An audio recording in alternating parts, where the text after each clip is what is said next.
Hi, this is Mike, and this is Module 3, and we're talking about from Blackboard, My Institution, Control Panel, Edit Mode, and Calendar. So let's flip on over to Blackboard.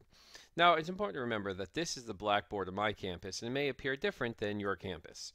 Now, Blackboard is sort of like the Yahoo front page, where everything that's important is kind of grouped together here in a very congested sort of site. Now, some things are institution specific, like the top here is announcements to various courses and workshops are specific to my institution and important enough that they wanted to kind of put it the banner at the top to get the maximum viewing potential. Because most people, when they go to a website, they're going to start in the upper left and read across and down. The next area is the tools area. Now this is an area where if you have, you can edit your personal information here as far as your email address, how your name is presented, phone number, office hours, different facts can be edited here in your personal information, as well as settings and privacy options. A lot of it is standardly input by your campus. Will just put in the standard information they have already. So most people never really have the need to go in here and change anything. Now, my grades is specifically for students, not for faculty, but this is where students can see all their grades at once. Let's see. We have, NBC Learn is something new to our campus. Course materials. This is sort of like a quick, it's more geared to students and faculty of this tools area. Announcements, again, this is more geared towards students and faculty. This is where if you're a student taking multiple courses, your announcements would be listed in order of most current. Now, you can also break it out to have all your announcements in the bigger page if you wanted to. As faculty, you could kind of see your announcements here for all your courses at one particular time. So scrolling down a little bit further, we have an overview of the academic calendar, and this is the academic graduate calendar for my campus. So this is a quick little calendar that has the big academic information on it for the campus, as far as, holidays, vacation, days you can add, drop, swap classes, things of that nature. So this is more of a campus-wide calendar. We put on the side here some hot links, our Google Apps, our ePortfolio, my SB files. These are all unique to our campus. Bookstore, Solar. So this is sort of, each campus can designate what hot links they would want over here. Library announcements, we have a section where we post important information for our library, student health services, and again, this is all sort of campus specific. More importantly, on the institution page is my courses. So here is where you would get a list of your courses that you're currently teaching and have a quick overview. Now, for most people, I would suggest, most faculty, I suggest going to the courses page. And this lists, it cleans up the page a lot more and just really lists the courses that you're working on. So the My Institution page isn't going to be that critical to faculty. I mean, it's worth a look at here and there to get some information, but by and large, it's really more for the students and the faculty. So most faculty go straight to the courses page. So let me just check back. Okay, so next thing I'm going to go is the control panel. So on the courses page, it's going to list all your current courses. Now, when you click on a course, I'm going to click on this internship course. It's an empty course, but it's good for demonstration.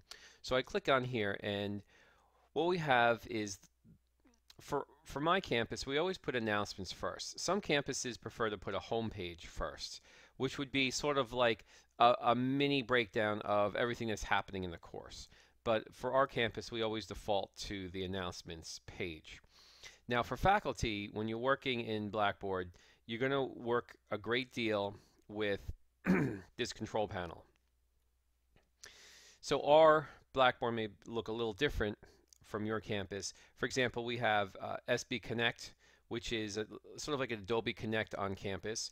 And for this particular course, they also have McGraw-Hill campus, which is something connected to the textbook. I'm just going to delete that link. I'm going to actually hide it because I don't need, actually maybe I'll just delete it even. Let me delete it and delete content because I don't have a McGraw-Hill for this course. I'm not using their textbook. Okay. So this is by and large what the student would see. Announcements, homepage, faculty information, and here it's not automatically loaded. You would have to go and set this up. And to set up any type of faculty information, you'd have to go in and um, create a folder or create content, but that's for later lectures. Uh, so a lot of these items here you can control and add content to from the menu path. But there's a special area that I want to talk about today, which is called the control panel. So in the control panel, under the course management section, it's available only to faculty. So the control panel is an area where you can tailor and customize your course. Now in the control panel, we have the content collection. So this would really be a basic search of any content inside of this course. So here is something, if you're looking for a file or a particular assignment, you could go to this easy to find search tool. Course tools is an area where all the tools available in the course are listed. Now some of these tools we're going to talk about in future video presentations. So now I'm just doing a really high level overview of this course panel, but here is where announcements can also be modified, changed, or specifics to announcements can be created just like the announcements tab is. It's pretty much the same thing. It's just listed in the control panel as well. Collaboration is a separate area where you can, for our Blackboard, we have the ability to a virtual classroom, to have virtual office hours and a chat session in the collaboration. So it's an area in the tools panel where we can configure and set up collaboration space between us and students in more of an online fashion. So these are some virtual, they do have a virtual classroom and virtual office hours. Typically, many times, I know for our campus and our faculty, we'll use our SB Connect room because it's a little bit more highly functionable. Adobe, it's basically Adobe Connect that we as a campus put into our Blackboard to have a little bit more robust connectivity tool. But if you don't have the Adobe Connect at your campus, you could use this collaboration to work a little bit more closely to set up a virtual classroom or online office hours where you could chat back and forth. Okay, so moving forward, we have contacts. If you wanted to create any contacts or create a folder for contacts for the course, if your course had the need of any contacts, most courses don't. The course calendar, which we're going to talk about a little bit more specifically after the control panel. Here I'm just going over the tools in the control panel. Let's see. The date management as far as setting dates for the course and the days the course is open. Let's see. This is an area where there's a rubrics in the course tools where you can create and import rubrics for your class. And this is very useful for assessment and AACSB accreditation, is to have rubrics in your courses to assess the learning in your course. Okay, Safe Assign is an area that we on our campus have this tool. I'm not sure if it's available in all Blackboard, depending on what Blackboard version you have and if you have the Safe Assign add-in. And here's where you can create assignments that automatically, when the assignment is submitted, you'll get a report on the assignment showing you what percentage of it is duplicated out there on the internet or the internal database of previous papers submitted to you. So this is a way of guaranteeing, not guaranteeing, but reducing plagiarism among your students.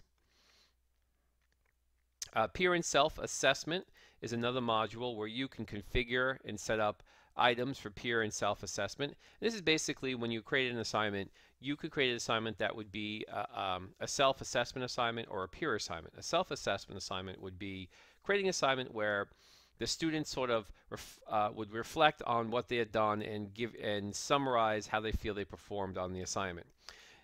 More effectively are the peer assignments, where you can create, say, an essay or a case study that's due, have the case study submitted, and then require that students review anywhere from 1 to 5 other students' assignments and give them an assessment saying how they felt they did on the assignment and advice for them and some ideas of improvement of their work. So a peer assessment is a good tool if you have a rather large online class and you want to enhance the feedback for students. You could do a rough draft with peer assessment and then do a final draft with just your assessment. Hopefully the peer assessment would help them to write a better second draft of the paper. It's usually how I would work with it. We have Okay, send email. This is an important tool as well, where you can send email to all users, select groups, select students, teachers, assistants, and the like, or single students, selected groups. So it's an area where you can send and receive email to various students. And so if you want to make, generally, if you want to make an announcement, you can, this is an interesting thing also, you can make an announcement directly through email, or if you're on the announcements tab and you create an announcement, you could highlight this button here and it will send a copy of the announcement as an email to everybody in the course as well. So this is sort of a, because a lot of, before this was added, this email announcement, you would create your email, submit it onto Blackboard. So we would say, you know, maybe Blackboard is back up would be an announcement. Blackboard was down.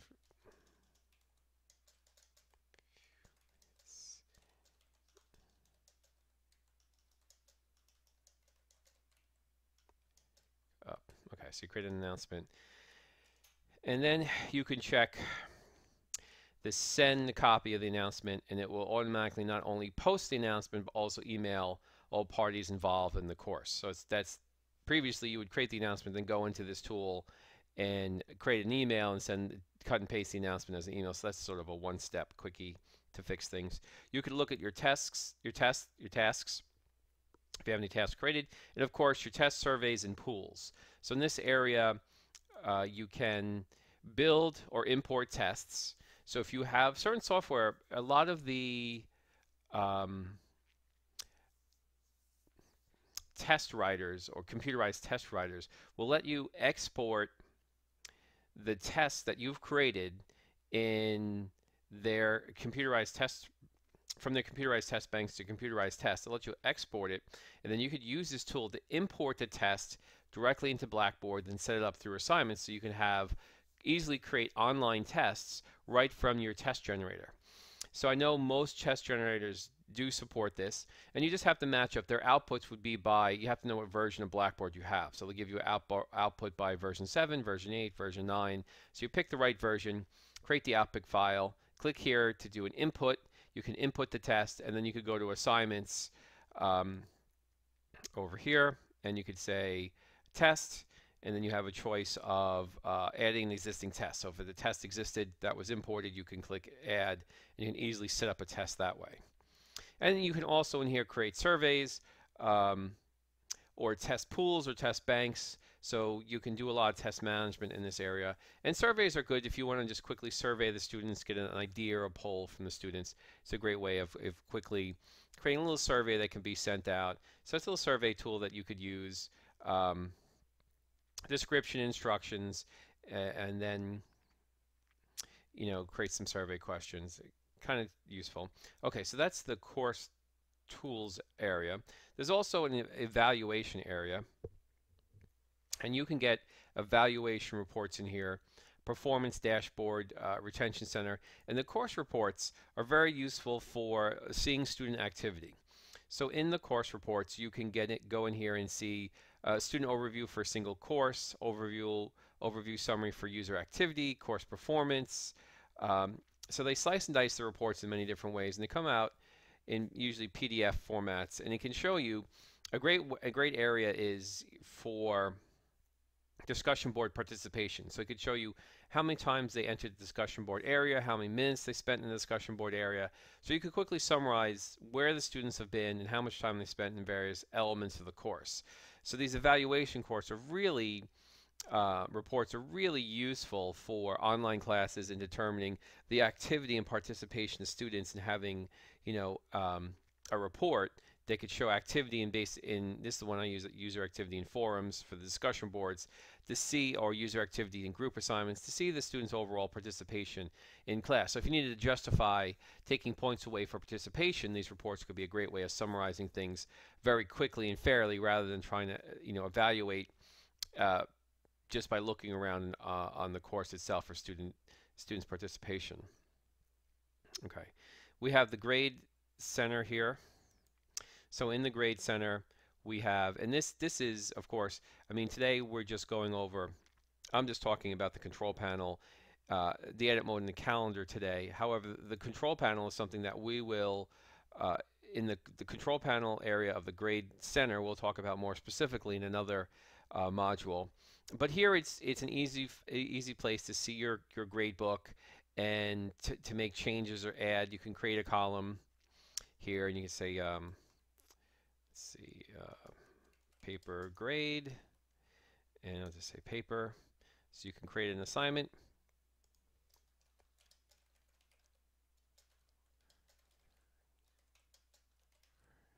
And I'll give it a score of, say, 100 points. I can add a rubric, so if I want to select a rubric that's already stored in Blackboard that I've created, or I can create a new rubric of how I'm going to grade this paper. I can set a due date of when this paper is due. And then I can, show column statistics to students, which is basically students could see, the average grade and in the low and the high, things of that nature. Oh, that's actually here, the show statistics for this course to students. A lot of times I don't like to show statistics, but you could show the column to students. This is where they would be able to see it on their grade book and include it in other grade center calculations. So this is just really, they do a default. They do a nice default. There's only one student in this class. So this would be, okay, so you could see the, let's see, the assignment here is, here the paper. I don't need all these total columns, so you could easily just go in, and since I have multiple total columns, I'm going to delete the column, so I can kind of have, weighted total, and paper. A weighted total is good if you're using percentages, total if you're just using points, and paper, the paper. So I have one assignment, the paper, which is 100 points, and they have this quick little information bar here. When you hover over the paper or the total points, it'll tell you the possible points and grades up here, a quick little summary. Okay, so the Grade Center, more to follow on that, but this is something that I highly recommend it's a must for any online class to maintain and utilize a Grade Center so students can see what their grades are and can inform you if there's an error or a mistake quickly. Now, user and groups is another area where you can view all the users of your class, and you can also group you can create groups for your course. So if you have teamwork, you can create groups where the students can self-enroll, or they can self-enroll themselves, or you can manually enroll them. You can create a random enroll, which if you have, say, a 60-student class and you want to create 10 teams of 6, it'll automatically just let you say, I want 10 teams of 6 students, and it'll automatically enroll them in those group sets. So it's very easy tool to create group areas and group assignments. Okay. Actually, the group assignments would be created under assignments. When you go to assignments and you want to create an assignment, there would be a link. So if I create an assignment, there would be actually, down here would be groups of students. So if you create, if you're going to utilize groups, you have to, what's great about creating a group assignment though is that if one person, say it's a group of 6 and one person in the team submits the paper, you grade that paper under that one person's name and automatically populate that grade in the other 5 students on the team. So it makes it very easy to grade team assignments. And of course, grading and things like that will be another module. Now we also have customization, and this is the next module actually coming up. If you look on our calendar, the next module will talk more about themes and banner and customizing the course. So that's going to be the next thing I talk about. And this would be the area where I would customize the course. And of course, we have packages and utilities. This is if you want to copy, say you have a new Blackboard environment created by your campus and you want to copy last year's course into this year's Blackboard. That way it will copy all your assignments, all your course documents, and just kind of roll them forward. So you could easily do that in course copy. You can archive a course, and that's not, again, going to be explored in another module. So this is just as a bulk delete. If you say you copied something to the course, it was the wrong class or whatnot, or the wrong information, you just want to start over, you can bulk delete everything and start fresh. So there's a lot of tools here as far as modifying your course. You could also load in a course cartridge. A course cartridge is something that comes from a publisher, and it basically they have a textbook and they put together a cartridge which automatically uploads all the PowerPoints and quizzes and content directly into your Blackboard. Okay, so that, and then of course there is, last but not least, is the help on the control panel, where this is more specific to um, your campus and depending on what they have enabled. But Blackboard does have some Blackboard Learn videos. So if you wanted to have some more video content for using Blackboard, you could go to these Blackboard videos here, and that's a useful resource under help. Okay, so that's the control panel. Let's see what else. So I did the control panel, my institution, edit mode and calendar. So let's talk about those two items. Now, edit mode right up here, and this is with the newest release of Blackboard, so your campus may or may not have this. When you're in edit mode, for example, this is where you could change things and have an instructor's view on assignments and announcements. So it will show you everything, because some announcements could be created, but they may be not available at the current time. So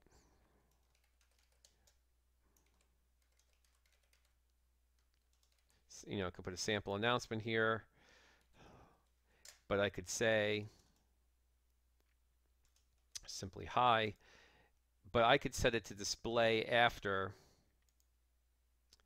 I could set it to display in the year 2016. I can even say display until. I can pick a date where it's only a window of time where it's going to display. So this is date restricted, and I'm just going to submit this. So the big difference between edit mode and non-edit mode, in edit mode, when it's on, you will see all the announcements, whether it's available or not available. You'll see all the assignments, whether they're open or closed. You see the full view of everything. When you turn the edit mode off, it's a student view. So that announcement will not show when the edit mode is off, because it's hidden. So when the edit mode is off, this is how you can quickly see what your Blackboard course will look like from a student's point of view. And so this is very helpful if you have a lot of announcements, a lot of assignments that are date restricted, and you want just a more cleaner view, and just say, okay, let me just double check that the date restrictions are working, and only what I want the students to see is currently available. So that's when you would turn this edit mode on and off. So it's very helpful. Now the calendar, if we want to look at the calendar in Blackboard, they do have a course calendar in Blackboard. And you see here, all my courses are represented in the course calendar. So if I wanted to have, make a personal entry on the course calendar, let's see here.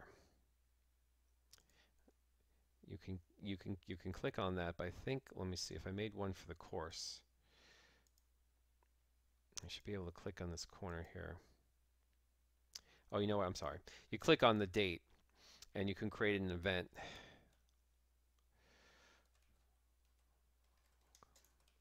Oops. And of course, as you see, there's also a nice spell check in Blackboard. So here you can create an event for the course. You can easily switch between courses here as well.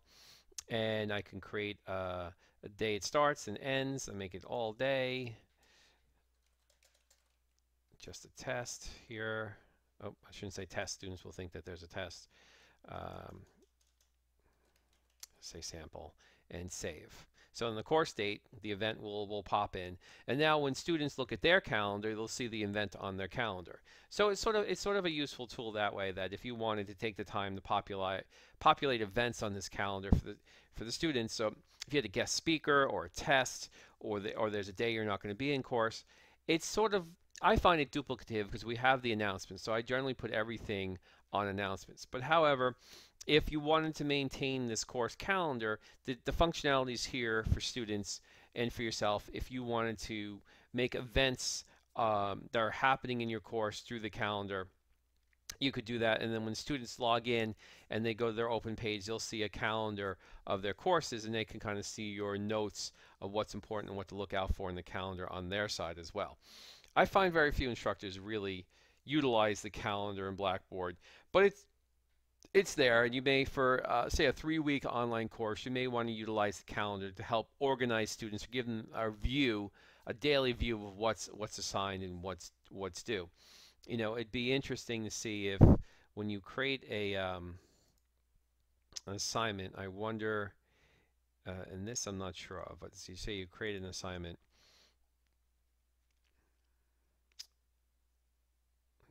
Do they have a function? Oh, they do have a due date here, so this may actually, so let's kind of create a sample assignment here.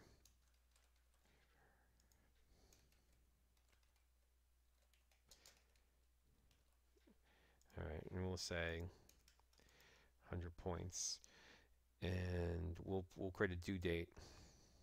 We'll say it's due 26th.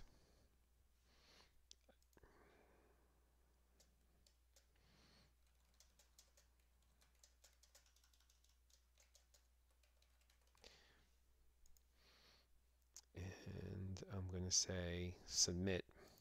So now I've created an assignment, and let's see how that affected the calendar. So this is just sort of a test. So in the calendar for the course, and I want to, okay, so it actually, yeah, so if you create any assignments, it will be posted here on the calendar, and you'll see that the red will indicate the assignment for the course. So the courses are color-coded and things of that nature. Okay, and you can actually change the color of the course. If you didn't like this color, you can change it to a blue, and then the events. So this is, so if you do set assignments up, they will automatically also set up on their calendar. So you don't really even have to, you would only have to set up non-assignments in here, which would be public, you know, guest speaker or things like that. So pretty convenient tool. Okay, so today I covered my institution tab of Blackboard, the control panel, and in future videos we'll talk more specifically about key elements of the control panel that I wasn't able to go in today. I talked about the edit mode on Blackboard and the calendar. So that is it for module 1, and I will see, I'm sorry, this is module 3. This is my first module. Linda did the first intro in the first 2 modules. I will also see you soon for module 4 when I talk about customizing your course. Thank you.